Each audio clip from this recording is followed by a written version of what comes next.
Asian elephants once roamed across most of Asia. Now they're restricted to just 15% of their original range, in a number of fragmented and isolated populations around South and Southeast Asia. Today, there are fewer than 52,000 Asian elephants left in the wild. More than half of all wild Asian elephants are found in India, with around 10,000 in the northeast of the country. Some move across the border between India and Nepal. There may be fewer than 100 wild elephants in Vietnam, and perhaps 250 in Cambodia. In China, there are less than 250 wild Asian elephants. They are also listed as endangered species on the IUCN Red List.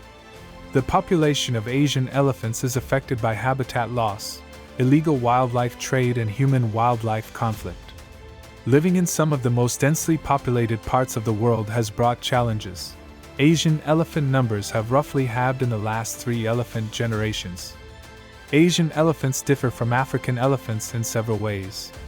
They are not quite as big as their African cousins, and have proportionally smaller ears. Asian elephants are generally dark gray to brown in color, often with pink or yellow marks on their face, ears, and trunk. Female Asian elephants are more social than males. They live in herds with their female relatives. Males usually live alone but sometimes form small groups with other males. What is it that elephants do that makes them so important for the environment? Why Asian elephants are so important? Well, elephants are very important grazers and browsers, eating vast amounts of vegetation every day, spreading seeds around as they go. They also help shape the often thick vegetation of the Asian landscape.